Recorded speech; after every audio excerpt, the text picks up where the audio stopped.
Hey guys, it's Monique Waddell here again with Army Community Service Financial Readiness Program. Again, welcome to another session of Money Academy. We're so happy that you joined us. Keep in mind, Army Community Service is here to serve USAG Rheinland-Pfalz. We have a team that's located both in Smith Barracks, in Baumholder, as well as Kleber, Kaserne right here in Kaiserslautern. We're happy to come out to your unit or offer one-on-one counseling to ensure you are financially ready for the mission. And my personal passion is to ensure as many people as possible have Forget You money. So we had a client come in who is actually experiencing a pretty common life change. They PCS'd here as a single person, fell in love, found the person that they want to potentially marry, and so they are currently engaged. So they want to kind of get a hold of how they've been spending money. They feel like things are really tight, but also prepare for getting married and potentially having their first child. So let's go ahead and dig into what's going on with this particular client. So when they come in, we do something called a financial readiness checkup. The first thing we want to do is get to know that client, understand their current status, what's going on with them, and if there's anything urgent happening. So we would just ask a couple of questions. Of course, we want to include the date in September. Now, for now, this person is currently single, so we're just going to count them as an individual now, but knowing as we talk, we've determined and learned more things about them. This is their first time coming in to see us, and they came on their own, but there are other opportunities where command may refer you or someone within ACS may refer you to financial readiness. And they heard about us through their in-processing briefing. And we just capture that information here. This person is a sponsor, and we have their name. This is a young man who came in, and we would put name and date of birth.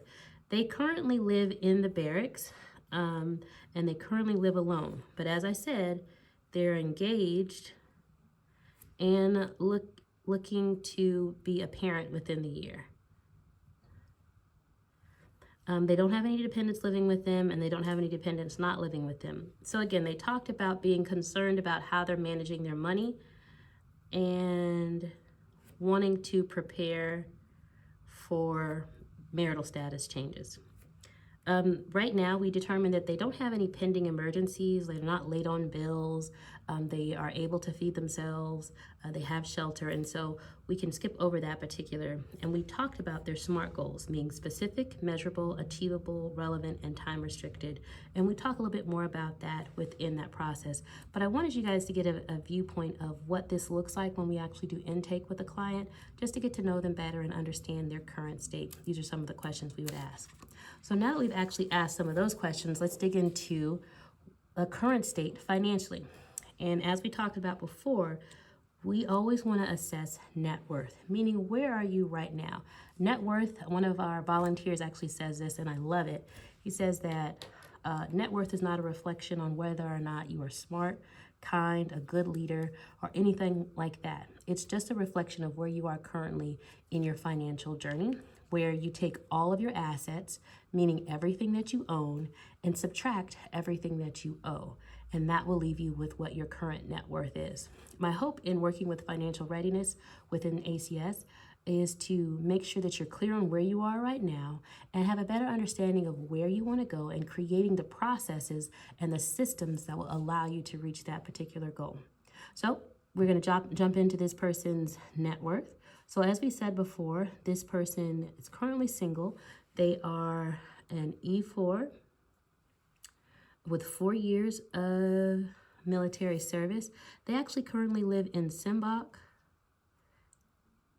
in the barracks, and they don't currently have any dependents officially, but they're engaged to be married and want to bring their spouse to Germany to live with them.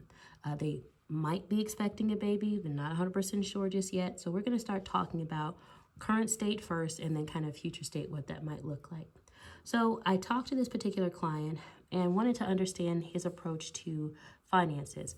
Was he going to be looking to combine finances with his spouse, or were they going to continue to operate separately? He shared that they're looking to combine, but they might need some assistance in how to actually do that process because she has been functioning independently for quite some time and may need some help, and he might need some help to ensure that they're coming together in alignment with what they value and prioritize. But for now, for this particular portion, we're going to talk about just his net worth. Okay, so he currently has about $6,320 in his TSP.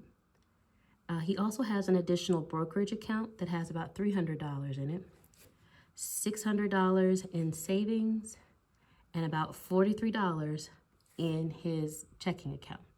So all of this particular line of his his assets are $7,263. Now let's take a look at the equity, meaning his ownership stake in certain assets. For real estate, he does not own any real estate. He just bought a car, and if he was to sell it today, he thinks he could get about $40,000. He really likes his car. Durable goods, meaning everything else that he owns that has a value, if he needed to replace it, he thinks that those items, his gaming systems, his computer system, are worth about $7,000. Altogether, his assets equal, let's say, about $54,263. Now let's talk about liabilities. His liabilities, he actually happens to have a credit card, and that balance, and he's noticed that he's used that credit card quite a bit recently, which has him coming in to talk to us, a little bit over $3,000. He also has a car loan that's worth about $42,000. He doesn't have any other loans or a mortgage, and so altogether his debt is about $45,267. Okay. So when we take all of his assets and subtract all of his liabilities, his total net worth right now is $8,996, which, again, because it's in the positive, I'm kind of happy with that. The client wasn't quite pleased and wanted to figure out how he could get out of the debt that he has or figure out a strategy. And he's actually concerned about some of his spending practices. And so that gave us an excellent opportunity to do something called a spend review. Now, in the spend review, we actually like to look at what they've actually spent, what they're utilizing when it comes to their income. But before we can actually do that, we need to know how much money you're making. Now, this is a mock-up worksheet of a leave and earnings statement that soldiers get every single pay period to let them know how much money they have made. So let's pretend for the month of September, this soldier with 30 days covered, E4 with 4 years of service, and they're currently living in the barracks in Sembach. So they gets his base pay, obviously, $3,066.30, and this is public-facing information that's readily available. We also have BAS. Because he is currently living in Sembach, he gets double the BAS amount because there is no DFAC for him to use, so that's $920.50. His BAH, because he's living in the barracks, is $8.10. And altogether, the total amount that he gets for his entitlements are $3,994.90, which is fantastic. I also want to highlight that this client is also someone who enjoys saving, and they are currently investing at 4% into their TSP, the Roth, via Roth. Okay, so now we have deductions. So we were able to calculate that this client has, and it's based on their LES, $150.60 in federal taxes. Of course, you got to pay Social Security, so $190.11. Medicare is $44.46. $31 for SGLI insurance coverage. And he currently doesn't have to pay a family SGLI or state taxes because of his state of residency and military status. But there is, for the retirement homes, everybody pays that 50 cents to take care of those who come before us. And then there's a Roth TSP. That's $122.65 that he's contributing. Remember, we talked about that 4% of his pay. And there's a mid-month pay amount as well that gets deducted. And so that's $1,661.73. So the total here, after those deductions, because he does get paid twice a month, $2,201.04. Now, this client also happens to pay for dental, $32.13, and is putting $100 a month away for savings. So I'm always pleased to hear when a client is contributing to their future, investing in their future by contributing to TSP. I like to see the fact that 4 years in, he's contributing 4%. Maybe depending on his expenses, we might consider bumping that percentage up, understanding that he qualifies for a match based on when he actually entered military service. Thank you. The next piece that I'd like to just kind of talk through with you is understanding that with all of the entitlements, deductions, and allotments that this particular client has available to spend, their net military pay ends up being $3,323.45. Now, this is again someone who is solo, who does not have currently married or have a child just yet, but that is something that is coming down the pipeline. So let's keep going on talking about what this client is working on. So beyond that $100 allotment, we took some time to review their LES. We talked about what they were currently doing, but we also do something called a spend review, because I'm not interested in having a blanket, percentage-based budget for clients. We want to get down to the penny to make sure that every single penny is working for that client in the way that will benefit them both now and in the future, and potentially handle any mistakes or things that they've spent in the past, right? So we already know that they're contributing to TSP. That's great. They're saving with an automatic allotment that comes out of their paycheck every single month. Excited to hear that. But this client also manually puts about $300 a month away into their savings account. And as you can see, they're just started this because their savings currently is about $600, but we celebrate all victories because we have to start somewhere. This client also is started to getting interested in investing beyond just their TSP, and so they do have money that they put aside every month, $75, to go into a taxable investment account or a brokerage account. This client does have debt. We talked about that before, right? So they have a car, and one thing I'll tell you is that that client's car balance is about $42,000, but they recognize that the amount that they could probably get for what their loan is for, they think they could sell it for $40,000, but the current balance is $42,000. So they've already kind of lost some value in their net. Overall, it didn't necessarily adversely impact their net worth, but just keeping in mind that sometimes new cars can, actually all the time, new cars depreciate in value, and that you want to be mindful that if you're in a position, you want to make sure that your money is making you money as best you can, or it's bringing you a certain measure of joy. And this client really does love this car. So their payments are $799 a month. They have a credit card where the balance is $3,267 at an 8% interest rate, and they pay $150 a month. So altogether, the debts that they pay are $949, saving for their future beyond just the savings that they do for $100 and the 4% from their TSP is $375. Now let's take a look at their expenses. So currently, this client is living in the barracks, so they don't necessarily have to pay rent or utilities, but they do happen to pay for the internet, and they pay a cell phone bill. So $42 and $98 respectively. They have VPN subscription that they pay each month, as well as a few music subscriptions that cost them $33 a month. They are definitely into streaming, and so they pay $65 for a multitude of streaming services. And they actually are gamers, and so they pay $49 a month to pay for the membership that they have with their gaming system. They, of course, have renter's insurance and property insurance, so that's $75 that they're paying for those items, as well as $100 for their car insurance.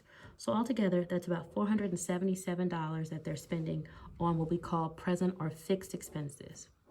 The next area is where my client feels like they're kind of running into a little bit of trouble. He thinks he's overspending and he keeps going into the negative on his account. And so we're going to take a look at what's happening here. We actually go through a good 30 days window to just see what's happening with every single place where you're spending money. So we looked at their credit card spending, we looked at their checking account spending, we even saw what was happening with transfers to and from savings. And we were able to discover that for a 30-day window, this client had spent $300, nothing on groceries because they live in the barracks. They spent $317 on lunches, cafes, and conveniences.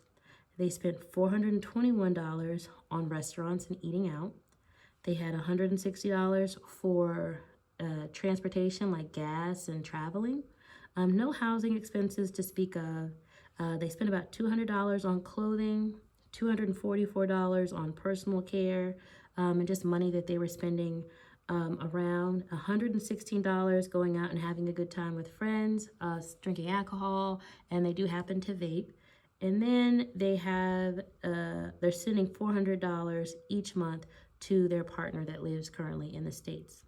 Now, when you look at this, you'll realize that this client is currently overspending with their whole budget by $336 a month.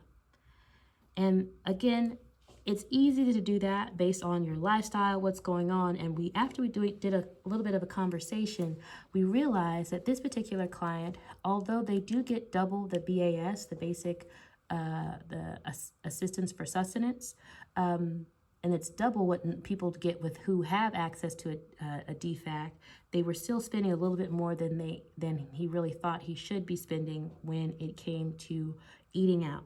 And so there's something that we could actually do. It turns out that they weren't necessarily able to keep within a particular budget. And so we'll talk about how to curb spending in other areas. So he may need to have a conversation with his partner, either cutting his savings, cutting what he's sending to his partner, cutting his taxable investments for the current time frame until he can kind of get spending under control. This client made the decision to start eating out and cutting back a little bit on their eating out. And again, because he doesn't have a DFAC, it's a little bit harder, but he made a point of saying that, hey, I'm gonna go to the grocery store, buy some things for my lunch, and then I'm gonna cut back on the savings just a little bit, just in the meantime. So when this client made the decision to cut out $100 from saving, another $100 from eating out for lunch, or $200 from eating out for lunch, so that would be $117. That's $300 right there. And then this client decided to cut out some of their personal care so that now they'll have a surplus of, instead of the $244, they're going to spend, let's see, they went from $321, so we saved 100 here, 100 here, and 100 here. And then they're going to cut the $244, they're going to cut that down to 100, so that's an additional $144. And so altogether, this client now has a surplus of $108 at the end of each month. And so we were able to see that, yeah, there was a little bit overspending, maybe being a little bit too aggressive with their savings based on the other fixed expenses that they had. And then also how they were eating out and maybe adjusting some behavior to continue to save, to continue to invest, but maybe cutting back on some of the personal care items as well. And so once we made that decision, we were able to determine why the client was overspending and giving them some parameters, a budget, to help them guide their spending moving forward.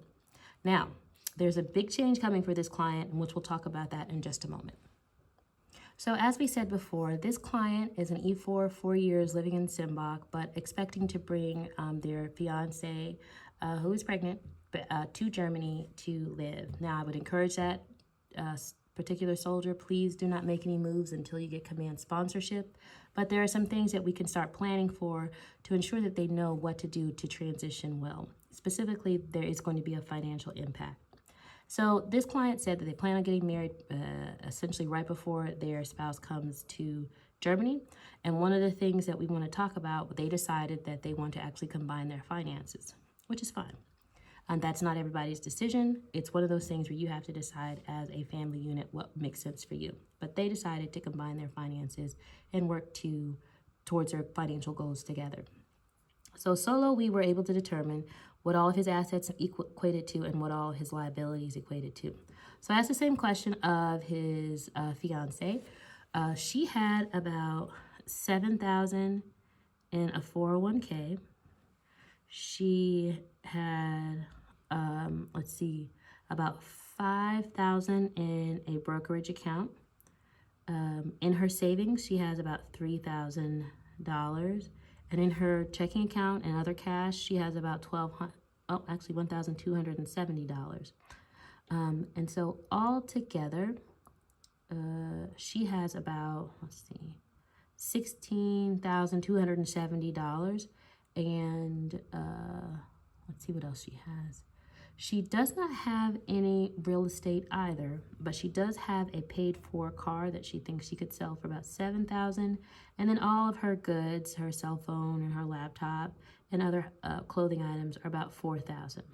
So that takes the overall investments and overall equity that they have from his $54,263 up to $81,533 as all of the assets that they have as a household. Then let's take a look at adding her liabilities. So she currently does not have any credit card debt. She does not have a car loan. Her car is already paid for. She does happen to have student loans. That's about $23,000. And again, we talked about they don't have a mortgage. And so altogether, she adds about $23,000 worth of debt. So if we take that $45K that he has, the $23K that she has, they have about $68,267 in debt. So the same thing, we take all of their assets, their asset allocation, diversified asset allocation, and subtract their liabilities, which we see they have credit card, personal car loan, as well as student loans. And their combined net worth now as a couple is $13,266. And again, it's a good place to understand where you are currently in your finances and knowing kind of what position they find themselves in collectively to manage that and to see, hey, are we pleased with this particular number? Is this our forget you number? And if not, what systems are we putting in place to ensure that we're moving in the direction that we want to financially? So when his spouse comes, she does not have a job just yet.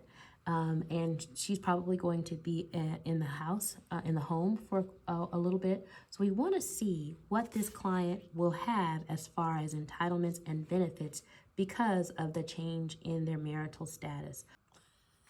So this particular client, we're trying to plan for the future. E4, living in Sembach, currently in the Barracks, but plan on getting their fiance, soon-to-be wife, on orders. So we're just going to run through a mock budget to see kind of what adjustments that he would need to make in order to make space for his spouse and his child and what entitlements may change. So $3,066.30 is the base. His COLA, we estimated, is going to be about $418 US. His BAS is going to be about $460.25. And he's going to have overseas housing allowance. So that's going to be $1,445.77. And this is where I do want to make sure everyone is aware. You get paid in dollars, but here in the local area, you will be paying your rent and your utilities in euros.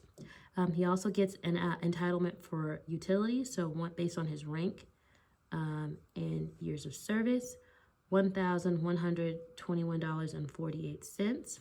And so altogether, this client has about $6,511.80, I think that's right, of what they should be receiving in entitlements for their service.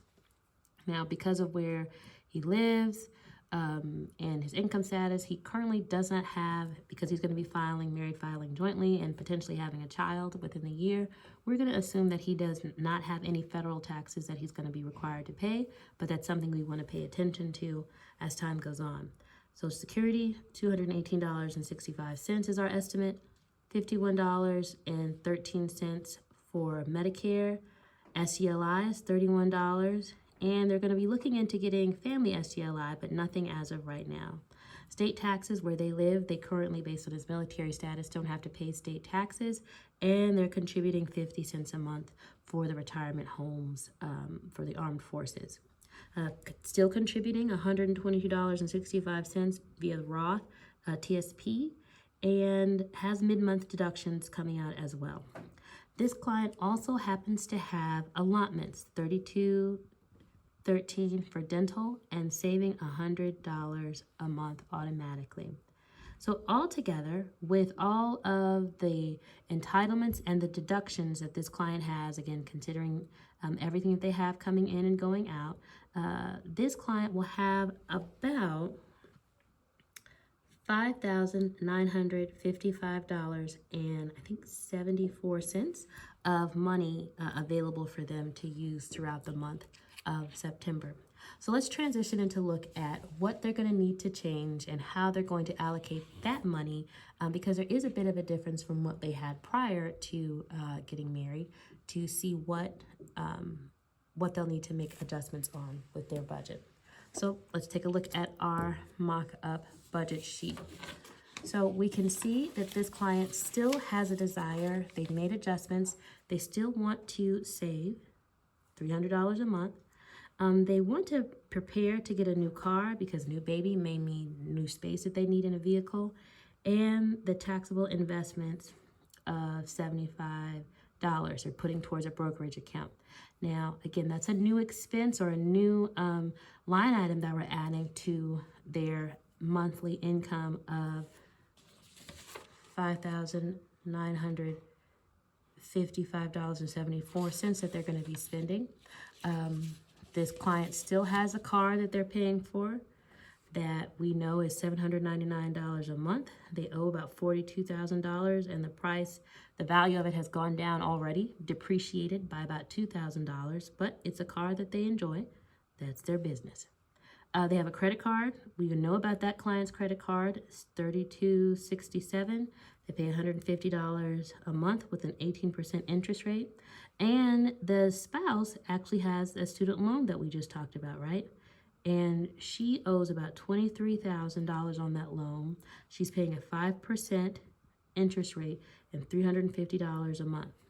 Now, there is something that we want to talk about, potentially exploring income-based repayment, but for right now, we're going to use this calculation for the time being. So for saving for the future and investing for the future, beyond just the savings that they have automatically taken out along with their TSP, this client is putting away $575 of their pay. They also have about $1,299 that they're putting towards and paying for their past. And in the present, they actually qualify for to rent a place that is up to 1,333 euro, which translates into about $1,400. But they found a place that was just a little bit pricier, so they're paying $1,500 a month in rent. They're paying $375 is kind of what they think they'll be paying for your utilities. Their cable is still $42. Cell phone, they use a lot of Wi-Fi, is $98. Their VPN subscriptions, that hasn't changed. They like to stream the same things, and they share their musical subscriptions as well as their streaming subscriptions. He's still a gamer. She likes it too, so $49 a month as well. And then they have insurance. And she happens to have parents who are currently still paying her car insurance, and they're willing to do that for the next little while. We'll talk about kind of what that means to take on that additional responsibility. But for the sake of this conversation, the amounts remain the same. $100 again for just their auto insurance. Now let's take a look at that discretionary spending. So within that discretionary spending, they, after having conversations, we realize that they're eating out all the time is probably not going to work. So they're going to limit $100 for going out to eat at lunch, and $100 for going out to eat for a nice meal, either at a dinner or an eatery of that type of thing. So they're going to try to push the bulk of their purchasing food to meal prepping and cooking for the week. So that's $552 if they've allotted to that. Transportation and gas, about $160. She's going to be at home, so there's not going to be a lot of need to go many places beyond him going to work. And so they'll do adventures and probably ride the train to go to places that they'd like to go while they're here. They cut their spending on clothing down to $100. There will be a need for some clothes. Obviously, if someone's body's changing, it's important that they have access to different clothes. And then personal care, they've dropped that down to $201.75. Their vices, they're still going out and doing some fun things, but cutting those back at $116, and they're still setting aside $400 for her to spend at her discretion. Now, in counting all this up, we realize that this client is spending down to the penny every single thing that they own. Now, they're able to save for the future, they're paying on their debt, and they are also enjoying the life that they're living. While this is an excellent spend plan, I would want to tweak it a little bit and ask them, are they willing to make some additional adjustments to their lifestyle? Maybe that $700, $800 car note wasn't the best decision. We'll talk through it and figure out if that's going to serve them moving forward in their life. If it is, fantastic. If it isn't, we can figure out a pathway. I'd also want to free up that $350 in student loans if she happens to get a job at the Federal Service as a GS worker or working in a nonprofit, or potentially if she joins the military, looking at what we can do to get either those loans forgiven or an income-based repayment plan. My hope, my desire for showing you guys is that anytime that there is a change in your life, anytime that there is a move, a marriage, a divorce, a birth of a child, you want to take a look at how you're spending money and get clear about where you are currently, where you want to go, and what systems you're putting in place over the long haul. This client potentially has a long arc to go within their career. They're thinking about staying in for the full 16, and the fact that they are currently investing in their TSP, they're currently saving and also looking into a brokerage account and investing in that way as well, and working to eliminate debt. I think it's absolutely possible that they can get to a very comfortable position financially. Again, if you'd like to come in to have a conversation, have us look over your shoulder and say, hey, let's do a financial readiness checkup. I wanted you guys to see what some of that process looks like. Each counselor works a little bit differently, but ultimately our goal is to ensure soldiers and families are financially ready for the mission. If you want to reach out to us, we're here at Kleber, Kaserne, also Smith Barracks. Again, my name is Monique Waddell. Happy to work with you. Take care and be well. Bye, y'all.